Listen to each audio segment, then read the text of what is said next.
뭐 아는 분도 있고 모르는 분도 계시는데, 지금도 네이버에 이제 치면은 예언이라고 치면은 노스트라다무스가 그래도 첫 번째 페이지에 등장합니다.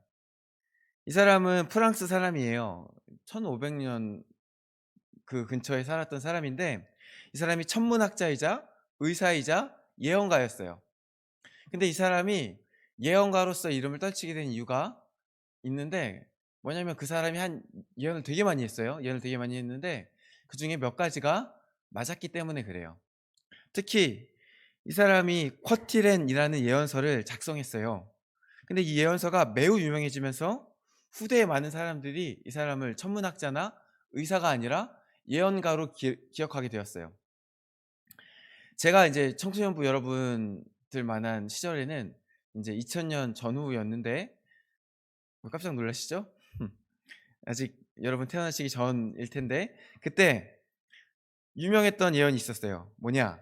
1999년 7월 하늘에서 공포의 대형이 내려온다. 이런 예언이 있었어요.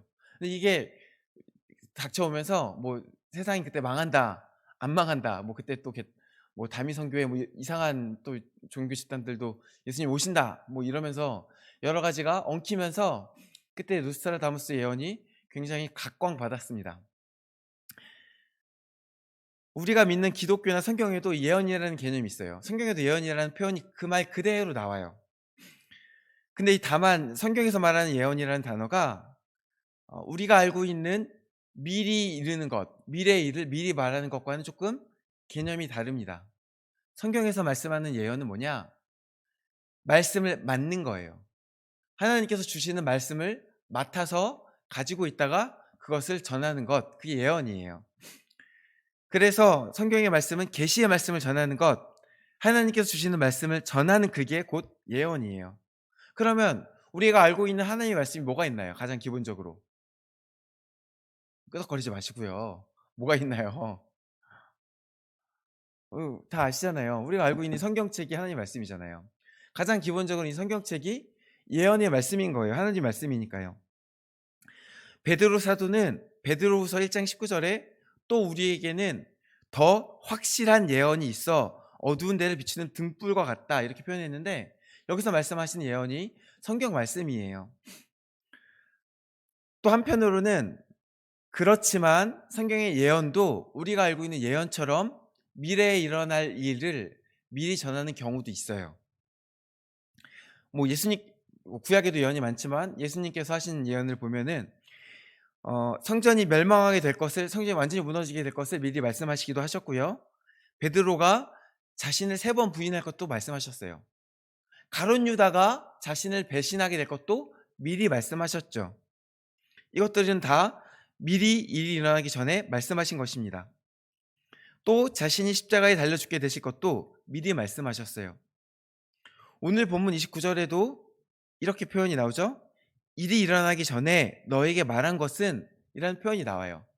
그럼 이 앞에 예수님께서 무엇을 말씀하셨냐? 예수님께서 아버지께로 올라가시게 될 것을 말씀하신 거예요. 다시 말해 예수님께서 곧 제자들을 떠나게 될 거다. 내가 곧 죽게 될 거다. 그 말씀을 지금 미리 말씀하시고서 그 다음에 이 말씀을 하시는 거예요. 방금 말씀드린 것처럼 이처럼 성경 안에도 미래에 있는 일들을 미리 말하는 개념의 예언이 있어요. 그러나 더 본질적으로 성경에 말하는 예언은 뭐라고요? 하나님이 하시는 말씀을 받아서 전하는 게 예언이에요. 근데 하나님이 시간을 초월하시잖아요. 전지전능하시잖아요. 그러니까 하나님이 미래 일도 말씀하시고 지금 일도 말씀하시고 과거 일도 말씀하시고 다양하게 말씀하시는 것 뿐이에요. 근데 여기서 중요한 게 있는데, 비슷하다고 해도 세상에서 말하는 이제 미래를 말하는 것과 하나님께서 미래를 말씀하시는 것은 결정적인 차이가 있어요. 뭐냐? 이 개념의 차이에서 오는 건데, 개념의 차이가 어떤 거였냐면 하나님께서 말씀하신다는 거였잖아요. 화자가 있어요. 화자가 명확한 화자가 있어요. 그렇다면 명확한 화자의 의도가 있겠죠. 말씀하신 하나님의 의도가 들어있는 거예요. 미래의 일을 누군가 만약에 어떤 점집에 갔더니 너 내년에 뭐 로또 맞을 거야, 이런 얘기를 해줬어. 그러면 로또 맞겠거니, 그러면 돼요. 그 다음에 나는 내 뜻대로 행하면 돼요. 근데 만약에 이런 일은 결코 없겠지만 목사님이 너 하나님께서 그러시되 내년에 로또 맞을 거래, 그렇게 말씀하신다고 쳐봐요. 그러면 거기에 하나님의 뜻이 있는 거예요. 그럼 고민해 봐야 돼요. '하나님이 나한테 이 말씀 왜 하셨지? 하나님이 로또 받으면 어디다가 쓰라고 하시는 건가? 요즘에 교회에 누가 힘들어 보이던데 누구를 도우라고 하시는 건가?' 이렇게 전하시는 하나님의 뜻을 생각해 봐야 되는 거예요. 같은 미래의 일을 말한다고 해서 정보 전달을 이야기하는 게 아니라 하나님께서 굳이 나에게 미래의 일을 말씀하실 때는 의도가 있다라는 거예요. 그래서 우리는 우리에게 말씀하시는 하나님의 뜻에 집중해야 돼요. 이것은 미래의 일뿐 아니라 성경 말씀 전체, 예언, 모든 하나님께서 주신 예언의 말씀을 받아들이는 우리가 가져야 할 태도예요. 하나님께서 우리에게 말씀하실 때는 의도가 있어요. 그 의도를 우리가 캐치해야 대화가 되는 거예요. 요한복음 14장은요, 예수님께서 대중을 향하신 공적인 사역을 마무리하신 이후의 말씀이에요.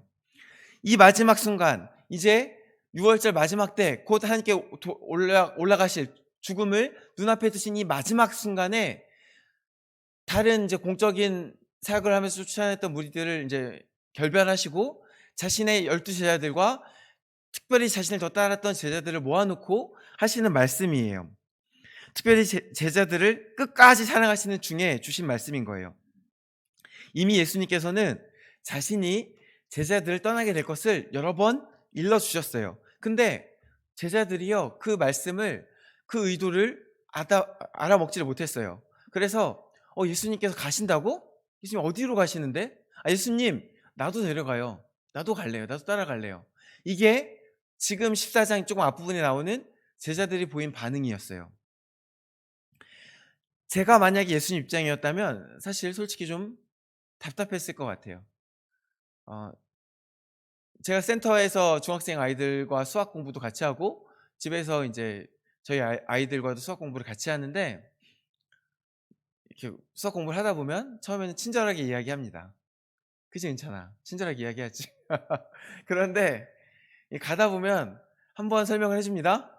근데 그 다음에 똑같은 거를, 만약에 은찬이 이야기는 아닙니다. 우리 은찬이 참 잘해요. 근데 설명을 해줬는데 또 똑같은 거를 또 틀려요. 혹은 전혀 듣지 않고 있어요. 그러면 목소리 톤이 올라가죠. 이게 두 번, 세 번 되면 이렇게 올라갑니다. 나중에 이제 수학 가르치는 게 끝날 때쯤 되면은 거의 소리를 지르고 있는 저의 자신을 보게 됩니다. 내심 답답한 거죠. 왜요? 세 번, 네 번, 다섯 번 이야기를 했는데도 똑같은 얘기를 반복하게 만드니까 저의 인성으로는 그게 답답한 것입니다. 근데 예수님께서 답답하셨는지 아닌지는 잘 모르겠어요. 성경에 이 어투는 나오지 않으니까요. 근데 어쨌든 예수님께서는 여러 번 이야기해도 아직도 알아듣지 못하는 제자들에게 또다시 반복해서 찬찬히 설명해 주고 계셔요. 자, 잘 들어봐. 내가 가는 곳은 다른 게 아니야. 아버지 집이야. 하늘에 계신 아버지 집이고 너희는 지금 갈 수가 없어. 너희 아직 할 게 있잖아, 이 땅에서. 나는 내 할 일 다 해서 이제 올라갈 거고 너희는 남겨질 거야. 그런데 너희가 남겨진다고 해서 걱정하지 마. 내가 너희를 고아처럼 내버려 두고 가는 게 아니라 성령 하나님을 보낼 건데, 성령 하나님이 너희한테 오면은 너희와 항상 함께 있을 거야. 그래서 너희가 눈물 흘릴 때 눈물을 닦아 주실 것이고, 너희가 슬퍼할 때 너희를 위로해 주실 거야. 너에게 힘이 필요할 때 힘을 내라고 힘을 북돋아 주실 것이고, 너희가 잘 모를 때 내가 말한 것을 하나부터 끝까지 다 가르쳐 주실 거야. 걱정하지 마. 그래서 성령 하나님께서 가르쳐 주시는 그대로 내가 너희한테 말한 모든 것을 너희가 지켜 행하면, 내가 말한 대로 성령 하나님의 가르침대로 너희가 서로 사랑하면, 그리하여 내 계명을 지키면 내가 너희 안에 거하게 될 거야. 그리고 그때 너희는 내가 살아생전에 이 땅에 있을 때에 하나님이 내 안에 거하시고 내가 하나님 안에 거하셔서 그 안에서 하나님의 뜻을 행하였던 것처럼 너희들도 내가 너희 안에 거하고 너희 안에 내가 거하는 경험 속에서 내 뜻을 행하게 될 거야. 내 뜻을 행하고 하나님의 뜻을 행하게 될 거야. 그러면 모든 것이 다 잘 될 거야. 걱정하지 마. 여기서 모든 것이 다 잘 될 거라는 것은 아무 어려움이 없을 거라는 말은 아닙니다. 그때 세상이 너희를 미워하게 될 수도 있어. 그때 걱정하지 마. 내가 세상이 나를 미워했던 것처럼 너희는 내 제자이기 때문에 당연히 너희들도 미워하게 될 거야. 그런데 내가 너희에게 평강을 줄 거야. 세상이 줄 수 없는 평강을 줄 것인데 그 평강은 세상이 주는 것과 달리 너희가 어떤 상황과 상관없이 평안하게 만들어주는 평강이야. 그러니까 걱정하지 말고 믿기만 해. 이렇게 찬찬히 설명하고 있는 게 14장, 지금 15장 이야기도 조금 했는데 14장 이야기입니다. 예수님께서 이 말씀을 처음 하신 것은 아닌 것 같아요. 그 앞에 요한복음에서 계속해서 말씀하신 것 같아요. 그런데 여전히 알지 못하는 자에게 예수님께서 다시 한번 말씀해 주고 계세요. 특별히 오늘 본문에서 이제 나오는 부분은 그 중에서 이 방금 말씀드린 평안, 평강에 대한 부분인데요. 예수님께서 약속하시기를 내가 이제 떠나면 너희가 사람들에게 미움을 받게 될 것인데, 미움 받게 된다는 얘기는 15장에 나옵니다. 미움을 받게 된 건데 이상한 일이 아니야. 근데 내가 평안을 줄 거다. 세상에 줄 수 없는 평안을 줄 것이다. 이렇게 이야기해요. 세상이 주는 평안은 무엇입니까? 세상에서 여러분이 평안을 느낄 수 있습니다. 저도 세상에서 평안을 느낄 때가 있지요. 언제 평안을 느낍니까? 오늘 먹을 것이 있고, 오늘 잠잘 곳이 있고, 오늘 돈이 통장에서 나가야 되는데, 카드값이 나가야 되는데 그만한 잔고가 있고, 오늘 우리 아이들에게 줄 수 있는 무언가 풍족함이 있을 때, 아무 어려움이 없을 때, 내 건강이 아프지 아니하고 어떤 특별한 문제가 없을 때, 모든 상황이 순적할 때, 그때 저는 세상이 주는 평안을 느낍니다. 이 평안은 가짜가 아니에요. 실제로 이런 평안 속에서, 이런 상황 속에서 우리는 평안을 느낄 수 있습니다. 이것은 상황에 근거한, 상황에 의존한 평안입니다. 근데 예수님께서 주시는 평안은 상황에 의존하지 않아요. 지금 예수님께서 말씀하시는 것 자체가 어떤 상황에서 너희가 평안하라고 말씀하고 있는 거예요. 내가 너희를 떠나고 너희가 사랑하는 그 스승이 죽음에 처하게 되고, 사람들이 너를 미워하고, 사람들이 너를 죽이려 하고, 사람들이 너에게 조롱하고 핍박할 때, 너희를 따르던 백성들이 너희가 오히려 틀렸다, 저 예수가 오히려 죽지 아니하였느냐, 너희가 잘못되었다 말씀하고 있는 그 상황 가운데, 그 상황이 도저히 평안할 수 없는 모든 상황 가운데, 모든 어려움과 아픔이 있는 상황 가운데 평안하라 말씀하시는 거예요. 우리가 갖고 있는 상식으로는 말도 안 되는 거예요. 누가 날 죽이려 하는데 어떻게 평안합니까? 누가 날 미워하는데 어떻게 평안합니까? 내가 지금 가진 것이 없는데 어떻게 평안합니까? 내가 당장 먹을 것이 없는데, 오늘 저녁에 먹을 것이 없는데, 오늘 밤에 어디서 잘지 알 수 없는데 어떻게 평안합니까? 그런데 예수님 평안하라고 말씀하시는 거예요. 왜? 이 평안은 그 상황에 근거한 것이 아니기 때문에 그렇습니다. 이 평안은 무엇에 근거한 것입니까? 하나님께 근거한 것입니다. 그러므로 이 평안은 어디서 옵니까? 하나님을 믿는 믿음으로부터 옵니다. 우리가 살면서 여러 가지 결핍을 경험할 수 있습니다. 문제를 경험할 수 있습니다. 그때 우리가 어떻게 평안을 얻을 수 있습니까? 하나님을 믿을 때 평안을 얻을 수 있습니다. 지금 당장 먹을 게 없어도 금방 먹게 하시겠지. 지금 당장 오늘 어디서 잘지 알지 못해도 잘 곳을 예비해 두셨겠지. 내 안에 몸에 아픔이 있어도 하나님 뜻이 있겠지. 이 하나님에 대한 신뢰가 있을 때 그 마음 속에 상황을 초월하는 평안이 오는 것입니다. 이 평안은 세상이 주지 아니하는, 세상이 줄 수 없는 평안인 것입니다. 그리하여 예수님께서 지금 말씀하시는 것처럼, 내가 너에게 미리 이름은 무엇을 미리 이르렀습니까? 예수님께서 떠나가신 뒤의 상황에 대해서 미리 이르렀습니다. 근데 그 상황을 미리 이루는 것은 무엇입니까? 그 상황 가운데 여러 가지 일들이 있을 것입니다. 아까 말씀드린 그런 핍박도 있겠지만, 또 한편으로는 베드로는 예수님을 부인하고, 가룟 유다는 예수님을 갖다 팔아버리고, 제자들은 모두 두려움에 떨며 예수님을 버리고 도망하는 상황까지도 찾아옵니다. 외부적인 상황뿐 아니라 스스로에 대한 상황도 어떻습니까? 내가 예수님을 정말 따랐는데, 내가 예수님을 정말 사랑했는데, 내가 예수님을 위해서 목숨을 바치겠다고 고백했는데, 그 모든 상황이 나를 향한, 내 안에 있는 나를 향한 믿음이 무너진 상황, 그런 것까지 예수께서 다 이루셨습니다. 너에게 이런 일들이 있을 것이다 다 말씀하셨습니다. 근데 그것을 왜 이루셨다고요? 내가 너에게 이른 것은, 일이 일어나기 전에 너에게 말한 것은 일이 일어날 때 너희를 믿게 하려 함이라. 누구를 믿게 하려 한다고요? 크신 하나님을요. 우리가 상황이 잘못될 때 처음으로 드는 생각은, 내가 뭘 잘못했나? 들 수 있어요. 실제로 잘못하는 경우도 많죠. 여러 가지 잘못들을 합니다. 시험을 망쳤으면 내가 공부를 안 했나 생각하는 게 첫 번째입니다. 저 같은 경우는 이제 수능날 수능 날 그런 멘탈이 나가서 시험을 망친 경험이 있는데, 그러면 인제 그다음에 3일 동안 정말 아무것도 안 하고 멘탈이 나가서 먹고 자고 먹고 자고만 했던 경험이 있어요. 내가 어떤 실수를 해서 뭔가를 망친 것 같을 때, 그러면 특히 인제 수능 같은 경우는 더더욱 그렇죠. '내 인생이 망한 것 같아.' 막 이런 생각이 들 수 있습니다. '내가 뭔가 잘못했어. 내가 뭔가 큰 걸 망쳤어.' 그때 무너졌을 때 하나님을 믿으라는 것입니다. '괜찮아. 그래도 너는 하나님의 손에 있어.' 내가 원하는 것을 얻지 못할 수 있습니다. 내가 원하는 대학을 갈 수 없을 수 있습니다. 내가 원하는 성취를 얻지 못할 수 있습니다.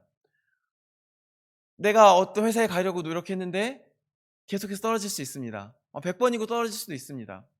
어떤 관계가 내 마음대로 되지 않을 수 있습니다. 결혼 인제 나중에 할 생각들 있으시죠? 우리 청소년부 친구들? 결혼하려고 하는데 계속 모태솔로일 수도 있습니다. 근데 괜찮습니다. 왜요? 크신 하나님이 이 모든 일을 아시고 계시기 때문입니다. 이미 아시는데 예비하지 않으셨겠습니까? 그에 대한 모든 것들. 하나님은 제 한계를 아세요. 제가 언제 실패할지 언제 실수할지도 아세요. 제가 제 실패에 사로잡혀서 제 인생을 놓으려고 할 때에도 '에이 다 때려쳐. 대충 막 살 거야.' 그렇게 할 때에도 하나님께서는 이미 플랜 B, C 다 준비해 놓으셨습니다. 괜찮습니다. 우리가 좀 실패하고 좀 모자라고 좀 한계가 많아서 여러 가지 흔들려도 괜찮습니다. 우리는 그 하나님을 믿어야 합니다. 오늘 본문도 마찬가지입니다. 오늘 본문의 상황 가운데 제자들이 미리 이름을 들은 것은 자신들이 겪게 될 어려움들이었습니다. 그것은 외적인 어려움도 있었지만 내적인 어려움도 있었습니다. 자기 자신들이 예수님을 믿고 사랑한다고 스스로 확신하였지만 그것이 완전히 무너져서 좌절에 처하게 되는 것 같았습니다. 특히 베드로를 바라볼까요? 베드로에게 주신 말씀을 생각해 봅시다. 네가 나를 3번 부인할 거야. 베드로가 그때 아니요. 절대 아닌데요. 이렇게 말했습니다. 베드로가요 뻥친 거 아닙니다. 제가 볼 때 베드로 진심이었습니다. 베드로가 애초에 처음부터 예수님을 버리고 도망한 거 아닙니다. 이 대제사장들의 종들이요 예수님을 잡으려고 검과 몽치를 들고 왔습니다. 얼마나 분위기가 흉흉했겠습니까? 얼마나 무서웠겠습니까? 그때 베드로가요 앞장서서 칼을 뽑아서 종들의 한 사람 귀를 쳐버렸습니다. 이 사람은 자신의 목숨을 걸어서 예수님을 지킬 마음을 가진 사람이었습니다. 근데요 그 마음에 꺾이는 순간이 옵니다. 분명히 예수님을 사랑하고 목숨을 다 바칠 생각이었는데 그런 마음과 사랑이 있었는데 그 마음이 꺾이는 순간이 옵니다. 처음에 어떤 의분과 예수님에 대한 사랑을 가지고 분연히 떨치고 일어났는데 사람의 감정은 휘발됩니다. 그래서 그 의분과 그 분연히 떨쳐 일어나는 용기는 휘발되고 점차 무엇이 남습니까? 두려움이 남게 됩니다. 아, 내가 부양해야 될 가족이 있는데 내가 죽으면 우리 아내는 어떡해? 내가 모시고 있는 우리 장모님은 어떡해? 이런 마음들이 찾아오면 점점 그 책임감에 짓눌리게 됩니다. 베드로가 처음에는 그렇지 않았는데 그렇게 짓눌렸을 때 결국 예수님을 부인하게 된 것입니다. 그리고 베드로가 어떻게 했습니까? 그 이후에 성경에 보면 그가 나가서 통곡했다라고 기록하고 있습니다. 이 사람이 나중에 예수님 찾아왔을 때도 예수님이 저 멀리서 보일 때 예수님인가? 하고서 배 위에서 뛰어내려서 배가 가는 걸 기다리지 못하고 막 헤엄쳐서 갈 정도로 막 반가운 마음이 뛰어갔다가도 예수님 앞에 가서는 쭈뼛쭈뼛합니다. 자신이 잘못한 것을 알기 때문입니다. 그 마음속에 얼마나 큰 좌절이 있었겠습니까? 그런 베드로에게, 그런 제자들에게 예수님께서 말씀하시는 겁니다. 내가 너네 실패할 거 쫙 얘기해 주는데, 너네 아플 거 얘기해 주는데, 너네가 겪게 될 어려움들 얘기해 주는데 괜찮아. 다 알고서, 하나님께서 다 알고서 준비해 두셨으니까 괜찮아. 그러니까 너희는 믿기만 해. 걱정하지 말고 근심하지 말고 평안히 해라. 이 말씀을 오늘 전하고 계시는 것입니다. 사랑하는 성도 여러분, 우리의 삶 가운데도 하나님께서 말씀하시는 순간들이 있어요. 우리가 아까 말씀드린 것처럼 예언은 가장 기본적으로 성경입니다. 근데 이 성경 말씀이 내게 특별히 하나님의 말씀으로 다가올 때가 있어요. 성경을 읽을 때, 설교 시간에 들을 때, 혹은 지나가면서 하나님은 여러 가지 방법으로 말씀하시는데요. 여러 가지 방법으로 하나님이 내게 말씀하시는구나라고 느껴질 때가 있어요. 그거는요, 헷갈릴 수는 있어요. 어, 그런 거 아닌가? 그럴 수는 있어요. 근데 자기는 알아요. 하나님 말씀하셨는가? 이 정도는 알아요. 확신은 못할 수 있는데 하나님이 내게 주시는 말씀인가? 이 정도는 알아요. 왜냐하면 하나님의 말씀이기 때문이에요. 하나님 말씀하시기 때문에 우리가 듣고서 잘못 들었는가? 긴가? 민가? 싶을 수는 있어도 분명히 알아요. 말씀하셨는가? 최소한 이 정도는 알아요. 근데요, 거기에는 그때마다 의도가 있어요. 아까 말씀드린 것처럼. 근데 가장 보편적인 의도는 뭐냐?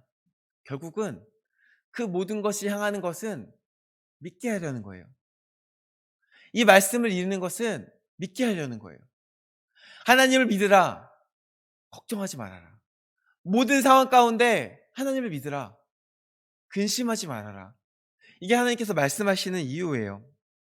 우리 삶에 아까 말씀드린 것처럼 잘못되는 것 같은 순간들이 있어요. 아까 나야라는 게 다른 사람 이야기가 아니에요. 다 제 이야기예요. 제가 경험했던 아까 그 모태솔로 이야기만 빼고 다 제 이야기인데, 살면서 여러 가지 실패를 경험하고 거기서 나의 이게 나 때문에 잘못된 거네 라는 생각을 가지게 돼요. 그리고 실제로 제가 잘못한 것들이 많이 있어요. 괜찮아요. 그렇다고 해서 제 인생이 끝나는 거 아닙니다. 여러분이 앞으로 살면서 특히 인제 많은 시간들을 살아오신 분도 계시고 앞으로 많은 시간을 살아야 되는 친구들도 있지만 실패를 많이 경험할 수밖에 없어요, 살면. 우린 하나님이 아니잖아요. 근데 우리 뒤에 하나님이 계신다는 거예요. 우리의 삶을 인도하시고 인정하시고 이끄시는 하나님이 계신다는 거예요. 좀 실패해도 돼요. 좀 실수해도 돼요. 돌이키기만 하면 돼요. 하나님 안에서 하나님께 맡기고 하나님 도와주세요 하면 돼요. 다른 것을 바라지 마시고 어떤 상황이 나아지기를 바라지기 이전에 하나님을 믿는 믿음을 구하시기 바랍니다. 하나님께서 주시는 평안을 구하시기 원합니다. 세상이 줄 수 없는 상황을 초월한 평안을 구하시기 원합니다. 저도 아직 그 평안을 온전히 다 받았는지 잘 모르겠습니다. 제 믿음도 흔들릴 때가 있고 어느 정도 제 한계 이상의 상황이 찾아올 때 흔들립니다. 그러나 그때만 다시 하나님을 바라보십시오. 어떻게 바라봅니까? 하나님께서 내게 주신 말씀을 붙드십시오. 힘들 때 말씀 보세요. 나한테 뭐라고 말씀하시는지 모르겠으면 그냥 성경 읽으세요. 성경 읽으시면 됩니다. 성경 읽으시면서 오늘 내게 주시는 말씀을 찾으세요. 하나님께서 응답하실 것입니다. 하나님께서 응답하시는 가운데 믿음을 주실 것입니다. 말씀을 통하여서 믿음을 주실 때 우리 가운데 흔들리지 않는 믿음이 있을 것입니다. 그 가운데 평안을 누리는 저와 여러분 되시기를 주님의 이름으로 축원합니다. 함께 기도하시겠습니다. 우리에게 평안을 주시는 아버지 하나님 감사합니다. 세상이 줄 수 없는 그 평안을 우리가 누리기 원합니다. 우리가 주님의 말씀을 들음으로 믿음 가운데 나아가기 원합니다. 주님 말씀하여 주시옵소서. 감사드리며 예수 그리스도 이름으로 기도드립니다. 아멘.